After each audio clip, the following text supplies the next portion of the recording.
warahmatullahi wabarakatuh. Perkenalkan, nama saya Rizky Putra Pratama, NPM 1850974. Saya di sini mau mempresentasikan tentang perilaku konsumen dalam konteks jasa. Oke, kita mulai. Perkembangan usaha bisnis dalam era globalisasi saat ini semakin pesat, ditandai dengan tingkat persaingan antar perusahaan yang semakin tinggi dan ketat.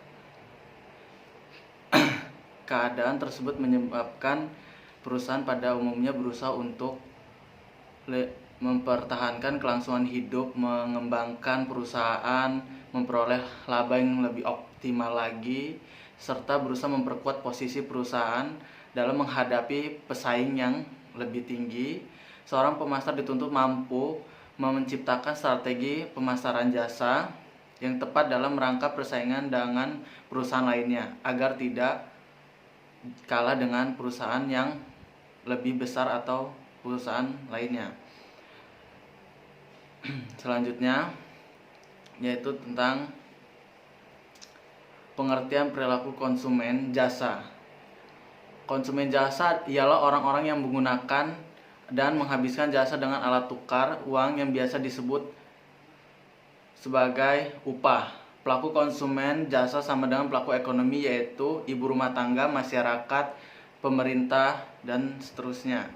Pelaku konsumen jasa ialah suatu kegiatan yang dilakukan konsumen jasa dalam mencari, menghabiskan, dan menggunakan berbagai macam jasa yang mereka butuhkan. Perilaku konsumen jasa menurut para ahli, yang pertama menurut Women, perilaku konsumen didefinisikan sebagai studi tentang unit pembelian dan proses pertukaran yang melibatkan perolehan, konsumsi, dan pembuangan barang jasa serta ide-ide. Contoh jasa-jasa yang sering dipergunakan kita dalam kehidupan kita ialah jasa servis komputer yang pertama, terus jasa infrastruktur, yang ketiga jasa desainer, yang keempat jasa pengiriman barang seperti JNE, JNT, atau jasa pembantu rumah tangga. Karakteristik jasa. Ada beberapa macam karakteristik jasa. Seringkali dikatakan bahwa jasa memiliki karakteristik unik yang membedakan dari barang atau produk-produk manufaktur. 4 karakteristik yang paling sering dijumpai. Ada 4 karakteristik yang sering kita jumpai. Yang pertama itu tidak berwujud. Yang pertama, jasa bersifat abstrak dan tidak berwujud.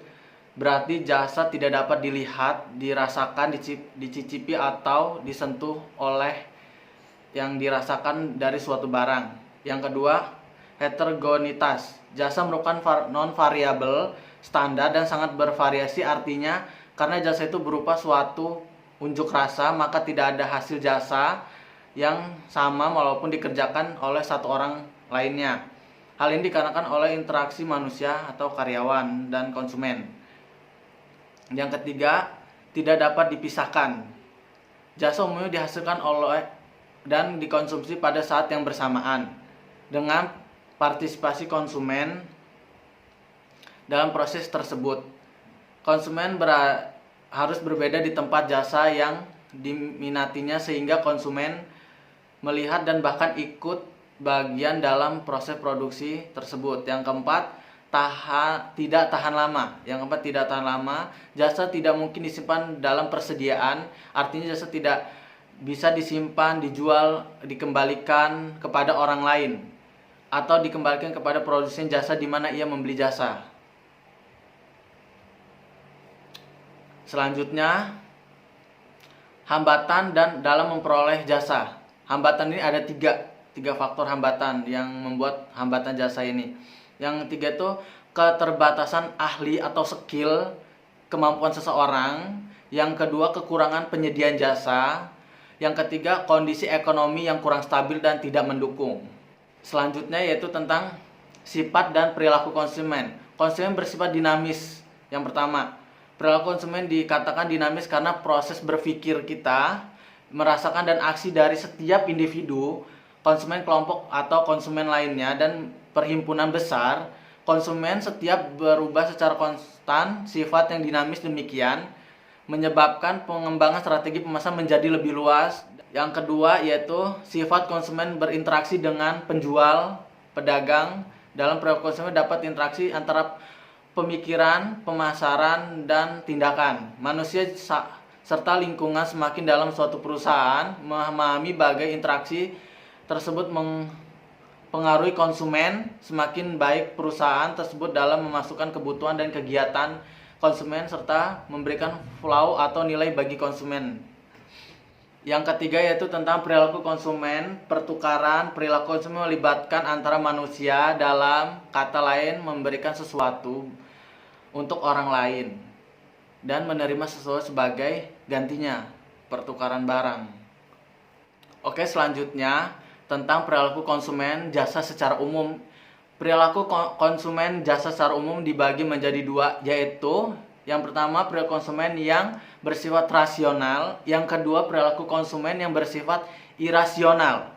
Yang bersifat irasional ini dibagi menjadi 4. Yang pertama yaitu konsumen memilih jasa berdasarkan kebutuhan, misalnya kebutuhan sehari-hari, kebutuhan rumah tangga gitu. Yang kedua, jasa yang dipilih konsumen memberikan gunaan optimal dan bagi konsumen. Yang ketiga, konsumen memilih jasa yang mutunya terjamin, kayak misalnya jasa yang terjamin bener, nggak asal-asalan kerjanya gitu.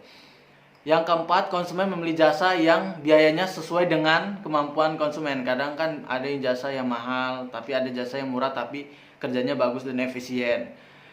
Yang berikutnya, perilaku konsumen bersifat irasional ini dibagi menjadi 4 macam. Yaitu yang pertama, konsumen sangat cepat tertarik dengan iklan dan promosi di media cetak maupun elektronik. Kedua, konsumen memilih jasa yang profesional yang sudah dikenal luas. Konsumen memilih jasa profesional itu karena ya udah terjamin, udah banyak yang tahu kalau ini kerjanya bagus, itu yang membuat kita tertarik dengan jasa itu. Yang ketiga, konsumen memilih jasa selain berdasarkan kebutuhan, juga berdasarkan gengsi atau prisate. Yang keempat, faktor-faktor yang mempengaruhi perilaku konsumen. Kan banyak faktor yang mempengaruhi kita sebagai konsumen, yaitu faktor budaya yang pertama, yang kedua faktor sosial, yang ketiga faktor pribadi, yang keempat faktor psikolog. Faktor budaya itu seperti budaya, subbudaya, dan kelas sosial sangat penting bagi perilaku pembelian. Budaya merupakan penentuan keinginan dari perilaku konsumen. Paling dasar, masing-masing budaya terdiri dari sejumlah sub budaya yang lebih menempatkan identifikasi dan sosialisasi khusus bagi para anggotanya. Sub budaya mencakup kebangsaan, agama, kelompok, ras, dan wilayah geografis lainnya.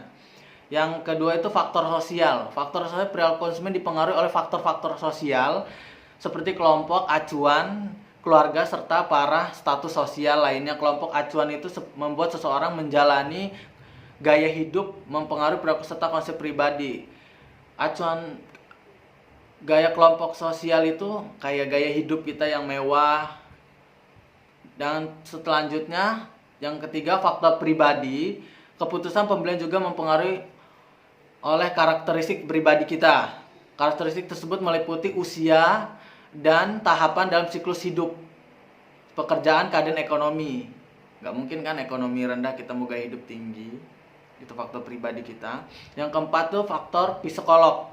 Suatu perangkat proses psikolog berkomunikasi dengan karakteristik konsumen tertentu untuk menghasilkan proses keputusan dan keputusan pembelian. 4. Proses psikolog penting memotivasi persepsi, pembelajaran, dan memori secara fungsional, fundamental, mempengaruhi tanggapan konsumen terhadap berbagai rangsangan pemasaran. Selanjutnya, manfaat pembelajaran perilaku konsumen itu dibagi menjadi 2, yaitu tentang menganalisis dan mengevaluasi setiap jasa yang akan kita beli atau kita gunakan. Nah, yang kedua itu agar kita mengenal penyediaan jasa terlebih dahulu sebelum jasa tersebut kita beli. Selanjutnya itu tentang resiko dalam pembelian jasa. Resiko dalam pembelian jasa ini ada 4 resikonya, yaitu hasil kinerja yang tidak memuaskan dan tidak hasil dengan tidak baik.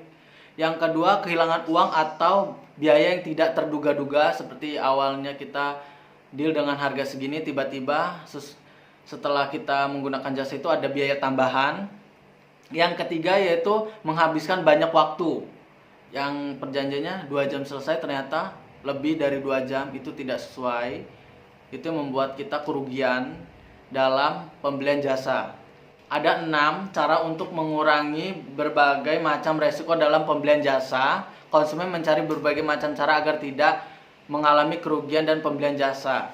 Yang pertama, konsumen akan mencari informasi dari sumber yang dipercaya dan diminati banyak orang, seperti iklan. Yang kedua, menggunakan situs web untuk membandingkan jasa yang ditawarkan serta melihat ulasan dan peningkatan dari sumber independen. Yang ketiga, mempercayakan kepada perusahaan yang memiliki reputasi baik, yang udah terkenal baik, yang terkenal kerjanya lebih bagus dan banyak yang meminati perusahaan itu dalam memberikan jasa. Yang keempat, mencari garansi dan jaminan. Seperti kita menggunakan jasa ini ada jaminan, seperti apa, ada barang kita yang pecah ataupun apa. Yang kelima, mengunjungi fasilitas layanan atau uji coba beberapa aspek dari layanan sebelum melakukan pembelian dan mempelajari tanda-tanda yang terlihat atau sejumlah bukti fisik seperti bagaimana tampilan dari pengaturan layanan atau berbagai penghargaan yang dimenangkan oleh perusahaan, seperti piagam, karena perusahaan ini memenangkan piagam ini karena pekerjaannya bagus, optimal, efisien. Yang keenam yaitu menanyakan kepada karyawan yang cukup berpengalaman mengenai jasa yang ditawarkan. Oke, selanjutnya kesimpulannya, perilaku konsumen jasa adalah proses dan aktivitas ketika seorang berhubungan dengan pencarian, pembelian, penggunaan, serta pengevaluasian jasa-jasa yang ditawarkan sebuah perusahaan untuk konsumen, itu untuk memenuhi kebutuhan kita sehari-hari. Oke, sekian presentasi dari saya. Ketika ada omongan saya yang kurang baik atau kurang berkenan, bisa tolong kasih saran atau kritik di kolom komentar. Saya ucapkan terima kasih. Wassalamualaikum warahmatullahi wabarakatuh.